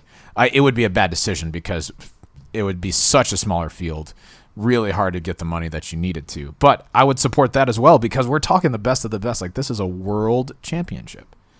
So Benjamin said he does support the rule, but it is the professional's job to adjust to the hand they're dealt. I would have to say, Benjamin, I sort of agree with you, but there is, at some point, there's a line. Yes. There is got to be a line for the professionals to have a certain expectations of when they go to play a top-tier event.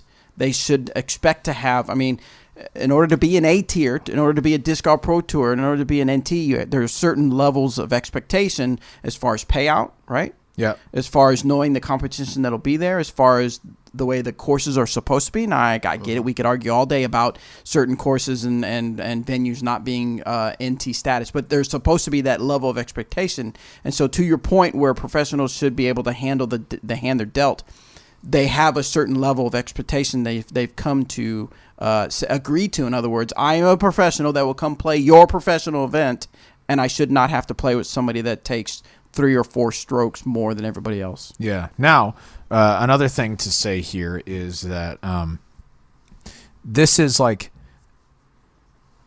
people rated under 900 by the PDGA standards are eligible to play in amateur divisions, right? Once you take cash, you have to move up to pro with some extenuating circumstances, majors included. But think of it like if you're just saying anyone should be able to play with anyone. I know I'm drawing back to golf, but they're more established and kind of have this sort of thing going on. It would almost be like a pro-am round. Golfers go to pro-ams because the people who are there pay a lot to play with them. They gain almost nothing from it. They're really there just like for the entertainment of the ams. That's not, but you don't see that. There's not a pro-am once you start the weekend. Once you start the week. On Wednesday when tournaments start, this is it, man. Yeah, that's it. Missing letter, $5 super chat. Thanks for that. Let's get to his point. He says the Open, U.S. Open, etc. are open to all to qualify. Anyone can qualify, not anyone can play. If our qualification threshold is 900, so be it. I think that's a very fair point. I'm good with that. Yeah. It should be open to within reason, sure. But man, just to say that anyone below 900 would ever challenge for a win at Worlds or challenge to cash, it's just that's a really, really extremely long shot. Yeah. And that's not to say I don't want those players to have the experience. I do. But if we're talking about the top professionals and the best players in the world competing at the highest level, there are people who have earned their right to be there, and there are people who are there for entertainment, kind of like a pro-am. Once again, not calling out anybody who is doing that. I think it's awesome that they show up, but I understand the threshold and I support it. Yeah, and Benjamin says, again, no disrespect. No, yeah, Benjamin, I know you meant no disrespect, and hopefully my fervor in my counterpoint, I meant no disrespect at all. Just a good debate. Why not to have a cutoff like in golf? Round 1. I missed it. Where did it go?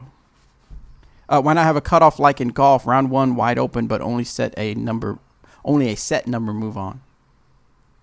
Golf is a 2-round cut. They do 4 rounds and cut after 2. But you would be cutting, if we did a 4-round tournament, you'd be cutting to cash after 2 rounds, which is pretty steep in disc golf, especially with kind of as volatile as our scores can be. But if you wanted to do that, then you would have, I don't know, it's just kind of a half experience for those people. Although I guess I'm arguing for a no experience for some of those people. I don't know. Matthew says that's a tricky one. Matthew says if you can buy in, you should be able to play. There are good and bad players and teams in all sports. New England versus Miami.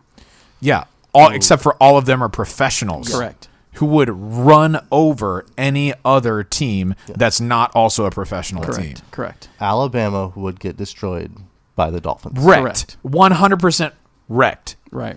You will not be able to tell me otherwise. No, set the game up. Sorry, Saban. And that's what I'm saying. Mind you, they're probably making the same amount of money at Alabama as they are in Miami. Hey, now that's real. That's real. The after show keeps it real. You have to put on these glasses when you're going to keep it real. Oh, yeah, it's put on the keep it real glasses. So, okay. So, to that point, Matthew, that there is, again, there's that certain level of expectations and a certain level of standards that have been created. So, yeah, I see your point, Matthew, but I don't know that your point stands. Yeah. Well, and we're not arguing for the not very top tier events. We're talking Pro Tours, NTs, and majors. So Benjamin has a good point. I am totally okay with qualification. I am just not sure that ratings of past performances is the way to do it. And that's some of the argument of ratings. Ratings isn't some people argue that rating isn't doesn't say how well of a player you are. It says how well of a player you have been. Sure. Because it takes in your past experiences. Yeah.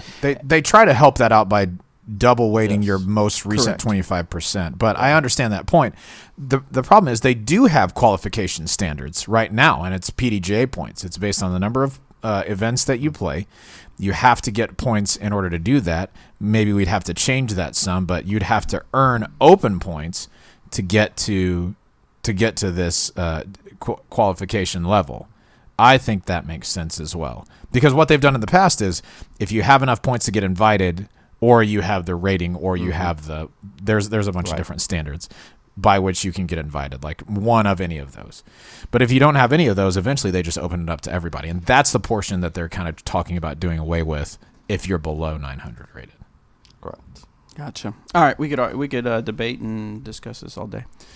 Someone said something about, how about talking about Rec Tech Grills stepping up and not only giving Chris Dickerson and Matt Dollar prizes for their aces, but also upgrading the prizes? Yeah, I heard about this. At Hall of Fame Classic, both Chris Dickerson and Matt Dollar aced like a hole in the woods. It's like a little over 400 feet. Both of them rang it up, and Rec Tech Grills was a sponsor for the event and just gave them a grill. Mm-hmm. Sick. Yes. And super freaking cool. Evidently upgraded. Like they promised. I think this was like something that had been advertised, like they sponsored this hole or whatever, and you got any ace or whatever, got it. But then they went and like gave them a much nicer model of a grill, which is pretty cool. Yeah. It is kind of cool. I know it's not the first one, but it is cool to see a more known event be sponsored by something outside of disc golf. Absolutely. Yeah. I think that's a direction that needs to start happening. Not that it's a bad thing to have disc golf companies sponsor disc golf stuff, but that's always been the thing, is we need some money to come from outside of disc golf, because otherwise it's just us trading money with one another. Exactly. Yeah, taxing our own players and own entities. All right, so what's another topic anybody else want to talk about on YouTube? We forgot to put that out there, but if you have a question for Jonathan Ray, who travels and plays disc golf, travels and vends at bigger tournaments. He actually actively calls disc golf clubs and disc golf stores and says, hey, I'd love to come out to your course and support an event you already have on. Now, I know some of the friction that you get from stores, and I want to make sure that our audience understands how this works, is that it seems like one of the walls that gets put up is you'll call a store, and obviously correct me if I'm wrong, you'll call a store and say, hey, I hear you have an event going on, or I'd love to, as a courtesy, say I'm going to go to XYZ course and set up and vend, and I'd like to announce it on your Facebook page and stuff like that. And the pushback is, well, but you're stealing sales from me, because if they're buying from your RV, which is going to have the 3 brands, they're not buying from me. What do you say to that? That's could be entirely true for that day. Right. But what we do is this is a promotion-based thing for us. And so it allows people to come out. Yeah, things are going to be a little bit cheaper on the RV typically, depending on what we're doing, if it's a 2-disc challenge or a doubles thing or something like that. But it gives us the opportunity, number one, to have literally every disc that we make in a test bin almost. Maybe not in every plastic, but something that players can come up and throw as a test drive. They can try out the discs, see if they like them. Then, as they get their discs, we provide an opportunity for players that maybe have not thrown our plastic or used it to fall in love with it. Because, like we said, we do the buyback program. We have that going on in a lot of our retailers. Not many people bring their discs back. Yeah, that doesn't happen hardly at all. And so the thing is, it creates new customers. When we're gone, after they like something, if they come and get an Escape or a Renegade or an EMAC Truth, whatever it is, they're going to go, man, I really like that disc. And I'm there, or Tyler or Matt or other team members that we have to help people really understand what disc they're getting and what they might need, which is, to me, I think it's one of the best assets of coming to see the RV is truly getting to gain knowledge or understanding of somebody that's literally thrown everything that we make, and has experience in helping direct people into what might benefit them more than, say, what they saw Eric Oakley throw in a video. Because even though it looks really good when he does it, throwing a Raider may not be for your speed. Right. So, but then when those people decide they like what we're doing, they're going to come back to your store because you're the closest point of of interest that has what we sell. And so a lot of times, I've run into people that were like, oh yeah, DD's not really been doing well in our store lately. And that was a trigger for us not to come to their course and vend. And most of the time when we're dealing with this, it's usually a private brick and mortar store that is on a golf course. Oh, so it's either a private course or it is a city-owned course where that person has purchased the rights to own a disc golf shop on that property. And so we always have to go get permits and make sure we have vending permits or park permits or course permits to shut down the course or whatever we're doing for that particular day. But we always want to make sure that we are not stepping on someone's toes in their backyard. And obviously we want to utilize all of our vendors to help us promote and advertise when we're going to be in town. Looks like Rock has a specific question for you. Rock Searle? Rock Roberge. Okay. Are you able to answer questions like, I need a putter that feels like an AVR. Can you help? By the way, that's a specific question I have. Yes. If you want a putter that feels like an AVR, you want to throw a Warden. So. Yeah. And honestly, like, people think that I'm going to get offended when they go, hey, you're like a destroyer. How dare say you? I'm like, no, dude. We all started with Innova. Yeah. Like, that's we pretty much welcome that question. Yes. Yeah. I am happy to give you what I think is Right. a better version of that disc. Right, for sure. We had a super chat that happened just a moment ago. Yeah, Benjamin. Yeah, he just said, back to work for me. Thanks for the chat. Have a great day. #Roll Tide. Benjamin, thanks for tuning in. And thanks for the questions. We love to have chat interaction like that. Absolutely. So, anyway, didn't mean to cut you off. No, just you're wanted fine. to make sure we shared that before he was out of here. So, like you said, the point of us is not to come in and steal sales. The point is to come in and promote things that are going on in your area. Yes. And I think you said sometimes you'll help with payout and things like that. So True. we're there to support a club, We want to support help grow a your store. business exactly. with you. Because guess what you'll do? If DD, Westside, and Latitude are doing better in your store, that means you'll order more from our distribution center. So we're not there to steal sales. We're actually there to bolster and amp your sales up. Yes. Can I reference back to the Lloyd Weema thing one more time? Yes. Very, very briefly. So, Doc Zen in the chat asked, how many people is this going to affect? And based on... About 350. Yes. Based on 2019 Worlds, there were only 3 MPO players below 900 rated. So not very many people. But I get it. That's it. So... Joe H. asks, is there a way to track the RV? Ooh, yeah. Like low jacket? Right, yeah. Dude, we just watched El Camino last night. I know, that's what made me think of it. Chasing the Chains Facebook page is probably the most functional way, though I know that we are working on some other ways to mainline that information to people, hopefully some through the DD website, as well as regular Facebook page notifications. But yes, we do have. If you go to Chasing the Chains, Dynamic Disc Chasing the Chains, there is an events tab, and that is mostly tournaments, I believe, that we run. It's not always the 2 Disc Challenge events or doubles events, but on that page is where we post all of our flyers, and we try to get those out there as early as possible to give you guys some heads up on when we're going to be in town. Yeah. Excellent. Real quick clarification as well.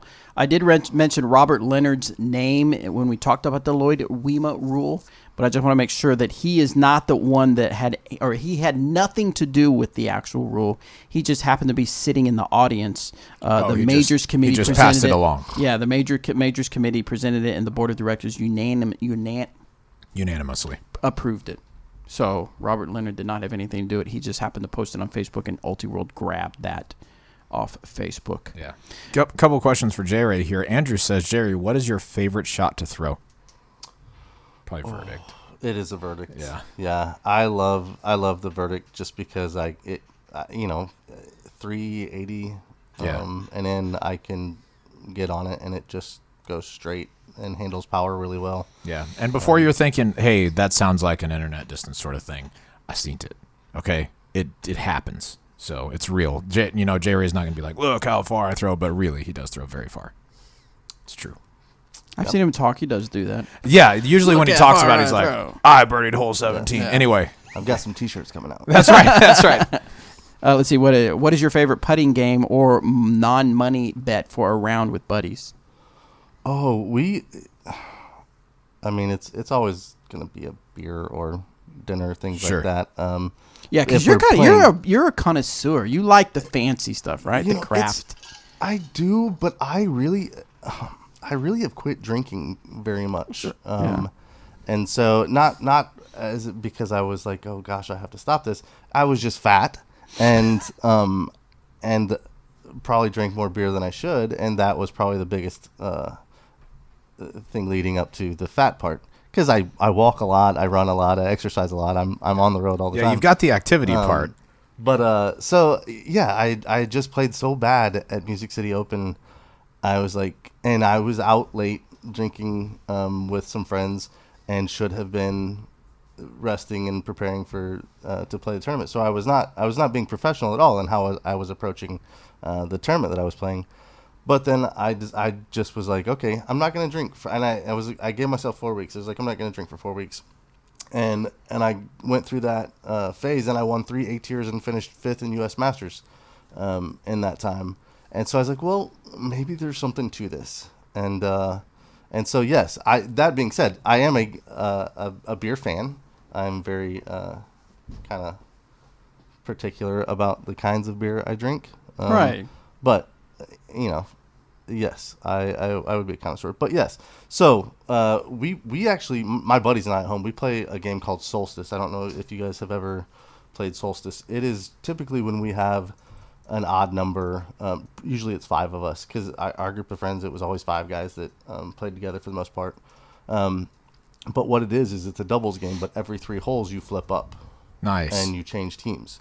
So it's an individual score that you keep for the duration of the round, but you have a different partner every 3 holes, and then the last 3 holes is singles. And so it was a game that we always just, and it's honestly, we would play Wolf and we'd play other games like that, but typically in Wolf, the least talented player typically wins. Yes. Because they just latch on to the best player. Yes.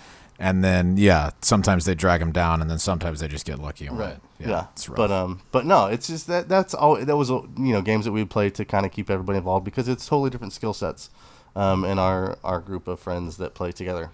But it keeps it fun. For sure. What else is going on in the disc golf world out there? You see a lot of things that we don't get to see, JRay. Yeah. What can you tell us that doesn't cause us to be fired? Ooh. Well, let's see. Hey, there's a disc golf cruise that's coming up. We talked about disc golf cruise quite a bit. Bobby's excited. We can talk some more about it. Actually, we can talk more about it because there's still plenty of room left for you guys to sign up. A lot of people thought that there was a deadline. There was a certain date that they wanted to get deposits down, but you can actually buy all the way up until right up until the actual cruise, as long as they have room. But there is a discount that you get, that there is a deadline for that. Let me see if I can find that. But yes, what it is, if you don't know what we're talking about, it's called Sailing the Seas with Dynamic Discs. Tyler Searle put this together, and you're going to be able to go on a cruise. It's not a disc golf cruise per se that you go play disc golf. It's a disc golf cruise. It's a cruise you go with some of your favorite disc golfers.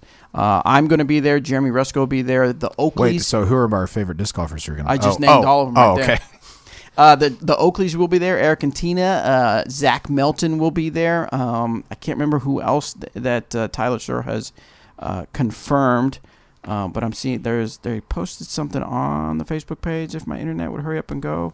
There's still, October 9th he posted, and you have until November 1st to get the discounted rate when you say I'm going to be on the Sailing the Seas with Dynamic Discs. You can still go, you just won't get the discounted rate. So yes, I am super excited. That's why on my Instagram story you see me running and doing sit-ups. I'm getting ready for the cruise. He's getting his cruise body on. Yeah. Okay, his first name is Tom, and he goes on a cruise. It's from The Office, man. Oh, come on. They're playing charades. Come on. The only cruise picture, well, that wasn't a cruise. That was a Jamaican vacation. Oh yeah, the Jamaica Jan Sun Princess. Yeah. Dude, what a great television show. Have you listened to the podcast with Pam and? I haven't yet. I've read a little bit about it. I don't know. I know I've seen people post about it that there's what's happening is there's a podcast with the Jenna Fisher that played Pam, and I don't know her name that played, I forgot her name. Angela Kinsey. And they're going to do a podcast together where they're going to talk about The Office and like behind the scenes stuff and things you maybe don't know and about. Angela was one of the writers, correct? Yeah, I'm pretty sure that's right. I think so, yeah. Okay. So anyway, so they're going to talk about that, and I don't know if it's out yet or what, but I wanted to listen to it. Can I tell you a podcast that I've been listening to lately? Sure. It is, you might not want to listen to it with your kids around. Whoa. Necessarily. Just because sometimes their language gets a little salty. So just take that as you will. But it's only on Spotify. It's one of Bill Simmons' podcasts, and it's called The Hottest Take. And what they do is get on there and say who all is there. He'll be like, I'm Bill Simmons. I've got Chris and Andy or whoever. And he says, Chris, the floor is yours. And the next sentence that they say is an extremely hot take about something. Most of the time it's in the sports world, but sometimes it's just in whatever other realm. And then they argue about that take as if they believe it, and you can't really. Sometimes it's hard to tell if they believe it or not. But most of the time it's hilarious. Like one of them was that women's college volleyball should be the third major sport along with basketball and football. Just because it's super entertaining. And so then they debate that. Or one of the more recent ones that I listened to was any slice of pizza that I've had anywhere in New York is better than any food I've ever had in California. What? So yeah, so then they just talk about that sort of stuff. And the episodes are like 8 minutes. They do one every weekday. They're like 8 minutes. They're a good listen.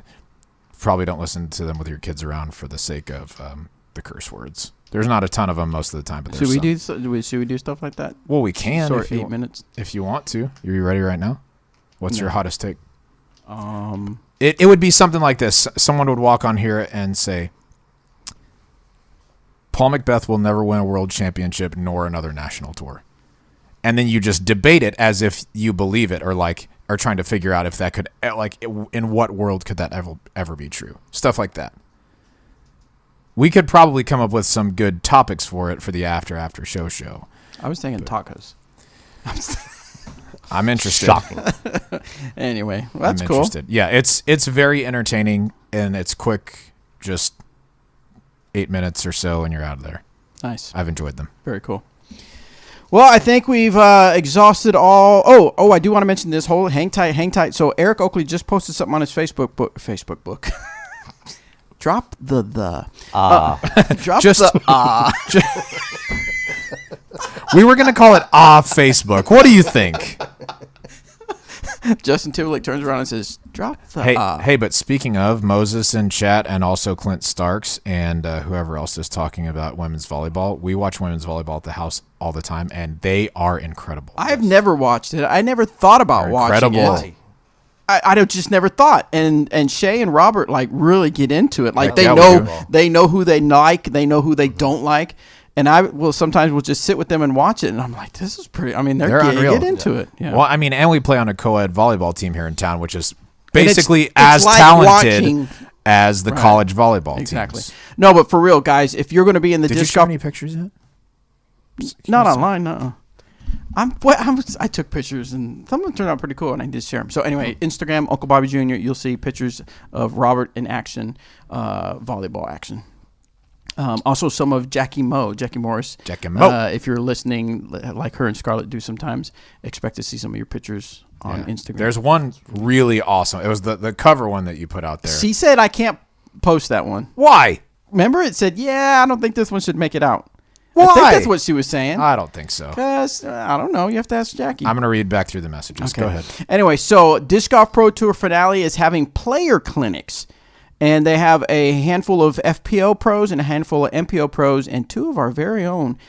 Missy Gannon is going to be giving a pro clinic, and Eric Oakley will be giving a pro clinic. October 16th, you can go to Disc Golf Scene. Looks like you can just look it up, DGPT Championship Pro Clinic, and you can find the one with Missy Gannon, one with Eric Oakley. And looks like you can sign up for it. And let's see what it says. Enjoy special access into the minds of the sport's best pros. Pro clinics give you and up to 4 others an exclusive 2-hour session with the pro of your choice. So that's pretty cool. Very cool. Yeah, so I'm going to post links on our Facebook and things like that, so you can be involved with that. But yeah, that's for sure. That's coming up in tomorrow. So hurry up and sign up if you need to sign up. I need to. Cool, man. Larry Gardner. Yes, I will bring you 2 chameleon warships this weekend. All right, we got orders being taken on over YouTube chat. Nobody else can order it. Al Layton, one of my buddies, caddied for me at US Masters this year. Yeah. He said to give him a little shout out. So hey, Al, miss you, buddy. All right. So now, just to wrap things up, you earlier before we started recording, you talked about the Tri-Fly discs B tier. Talk about a little bit about that. What you're doing? Yes. I'm still. We haven't even come up with a name for this thing yet.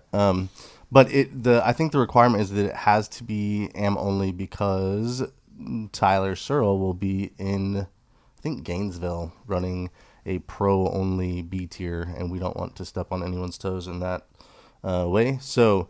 But what we're going to do is I was working with Derek. DD will be the presenting sponsor, obviously. But we're going to come up with a really killer players pack. I think we're looking at an umbrella, a shirt, and most likely a disc for your players pack, as well as full amateur payout. Yeah. So we're, Florida. Umbrella's a great thing to have in Florida. Well, yeah. So very cool. Yeah. Now, Sue, if you want to follow Jonathan's travels and ventures, go to Instagram and follow him at Jonathan_Ray2003. And one last thing, a few people asked on YouTube, and we want people to know, how do I get JRay and his RV to our event? What's the best way to contact you to get a dialogue started? The best way to contact me, I would say Facebook, but I don't get a lot of those messages because I have to delete people to add them on Facebook. Right. I'm so popular. Yeah, but the best way to get a hold of me is JRay at dynamicdiscs.com. That is my email address. If you find me on Facebook, my phone number is on there, so you can shoot me a text message as well, or try to give me a call. But I'm doing a lot of driving in my world, so I don't do a lot of texting or talking on the phone because it's really loud in that RV while you're driving. So, but I usually in the evenings is when I'm able to get, early mornings or evenings when I'm able to get back to people. But yes, shoot me an email, send me a message on Facebook if we're friends. But yeah, schedule will start coming together here probably the end of November and December for next year. As the PDGA schedule gets more solidified. All right, and then one final thing, skipace.com. We did not talk about our Hall of Fame. Oh, because it just ended. There was somebody that said that we missed one. I don't remember. What was before Hall of Fame? USDGC. Mm-hmm. Did we talk about that result? Yes. You sure? No. Oh, it says non-applicable because we did not do anything. So the Hall of Fame Classic. So how do you think we did, Roberto? Do you have it in front of you? I do right now. 70th. 46. Hey, that's pretty good for us. Oh, in your face, the other very 45 low people. standards. We've done very poorly. In your not the other 45 people, the 47 over This is people. for your fantasy disc golf? Yes. Yeah. Do you do it? I have. When Johnny, I would do like the $20 league when Johnny was doing that back in the day. I think somebody else took it over and I missed it this year. Oh. But so we just do a free one disc golf answer man group, and we give away stuff to people that beat us. So random generator, random number generator. Only 46 people this week. Sometimes it's in the triple digits. So our picks: Michael Joe got us 98 points. Chris Clemens got 138 points. Zach Melson's got us 110. Johnny McRae got us the most at 215. Johnny McRae had a weekend. Yeah, he did great. Paige Pierce got us 210 with her second place. Did she end up just second place? did. Right, second place. And Heather Young took away 10 of our points. Yeah, she didn't have her best week. Sorry, Heather. Let's see, 1 through 40. I mean, in fairness, the girl was playing with all brand new plastic. That's true. 100%. Number 41 is Tommy Lejeune. Nailed it. Ljung. Lejeune? Lung? I don't know. Lejeune. Did you say lung? The first time, yeah. I don't. The J is silent. I don't Maybe? think it's French, which is how you made Lejeune. Tommy. So do you think it's the classic French name Tommy? Tommy. Okay, wait a minute. Lejeune. What do you think? What do you think the background is? I don't know. Are you assuming Asian because of the spelling? AJUNG? LJUNG? How is it spelled? LJUNG. Oh, it's probably more like lung. And you just made fun of me for saying lung. I didn't. Because before you said Le Young, it's definitely not Le Young. Okay, but now that you know the spelling and you say it's lung, tell me what is the background? What is the ethnic background? Yeah, it's some sort of Asian descent. Right, and so Tommy is an Asian.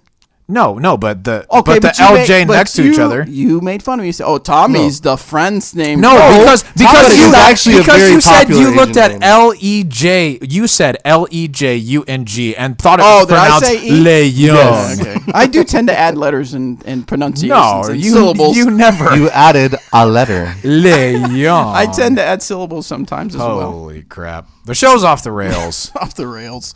All right, Tommy Lung. Will you please send us a speak pipe when you get this? Yeah, I want to know now too. And let us know what it actually is. I'm very curious. Anyway, if you're listening, take a screenshot of you being logged in to skipace.com. We'll see if we can figure out how to get you something from my goodie stash. Vash 241987 coming in with the 1999 super chat. Thank you. That's Jezer, I'm pretty sure. He said Latitude 64 is killing it with these Chameleon X plastics. Got third in MA2 this weekend with the help of my Chameleon X Warship, Pure and Fury. Now, when will we get Raiders? Oh, speaking of Chameleon that, X? I just saw someone post something where... Oh, no, these are Lucid Metallic. Yeah, these are not Chameleon, but they look sick. Yes. They look sick. Also, if you are subscribed to our newsletter, go and read the description of the Raider and just tell me what you think about it. Because look, Robert's most of the time, description. I write very many things for us. It's part of my new job, and I enjoy it a lot. But man, most of the time it's just like straightforward, kind of like business stuff. And on this one, I just went for it. Okay, so just check it out. Let me know what you think. Is it too far out of line? Is it not enough out of line? Just let me know. I'm interested. Reminds me of the Seinfeld episode where Elaine was trying to come up with crafty descriptions for the new catalog or something like that. Remember? Yeah. Is that kind of what you go through? Well, I mean, on this one, do you walk through the night and see people and you think, "Oh, he's wearing a lovely sweater from the"? No, I don't play that game. Oh, okay. I just saw a pirate on there, and I started. Oh, they have it. Dude, I can read it. Someone posted. Okay, now I'm excited. Here we go. Let's see what people think. Yeah, hold on. Live response in the chat. You do not have to save my feelings. If you think it sucks, you can tell me it sucks. Okay, I think I can read it all because they just put a screenshot in there. Question: what's a pirate's favorite disc? Answer: pirates don't play disc golf, silly. But if they did, they'd love the Radar. That's just the start. It's continue? a cold open. Yes, continue. Okay. The new smoky metallic Lucid Raider is visually stunning and sports a taller dome than most stock Raiders. With this Raider in your bag, you'll be certain to loot and steal a lot of birdies on the course. Check out the smoky metallic Lucid Raider today and make your opponents walk the plank. Hey, hold on. Will you read the disclaimer below God. that? The disclaimer. There is a disclaimer along with walk the plank. Thank you, Anthony. Before Anthony, hold on. Anthony's losing it over here. I know. He's got his giggles going. Disclaimer. Please don't actually force your opponents to walk the plank. It's rude. Thank you. All right. So Robert's had his day in the sun. Hey boys, listen. When it comes to professional writing, I can do that. But I just wanted to have fun. I feel like you spent a lot of time setting that up in the beginning. I'm just saying it was fun. Did this go through the same rigors that all the others go through as far as approval and stuff? Yeah, I sent it to Clay. He was like, "That's funny," and I said, "Thank you." There you go. Moses says, "I like big putts and I cannot lie. Circle 2 or beyond catches my eye." Well, that's a pretty good one. So you've inspired some colorful descriptions. Well, look, all I'm saying is once I'm in on a joke, like I'm not going to back off. I'm going to get after it. Danny says, next physics of flight, how to throw with a hook. Thank you. Thank you for getting in on this, Danny. I appreciate And it. the peg leg, Danny, says Jerome. Oh, our camera just left. What happened? Oh, nice. The battery's dead. Oh, it's just me. Hi, I'm the only one. I'm the only one here. It's all right. We're pretty much at the end anyway. Yeah, we're pretty much at the end. We'll just keep it all me. There it is. All Uncle Daddy Slick Breeze. I'm going to call myself Uncle Bobby Cool Daddy Slick Breeze. Chaser, all I'm going to say is if you think that your disc descriptions are better than mine on the Raider specifically, I challenge you. Chaser said, I thought the disclaimer was going to save the joke, but it held its head underwater until the bubble stopped. So if you're going to play that game, come at me with a better description for the Raider. Come at me, bro. Come on. I believe Chaser just sent me a message about how he wanted the RV to come to his town, too. Yeah. I like Chaser. Make sure That's you bring why some Raiders. Radar. Or just bring a radar. Radar. Radar. Okay, we're off the show. That's it. We're off the hook. Get me out of here. We're off the chains. We're going to walk off the plane. We're not doing any more reviews. No, it's no more reviews. I tell you what, post on the Disc Golf Answerman Facebook book. Why do I keep doing that? On the Facebook page, post your best Raider description. Yeah.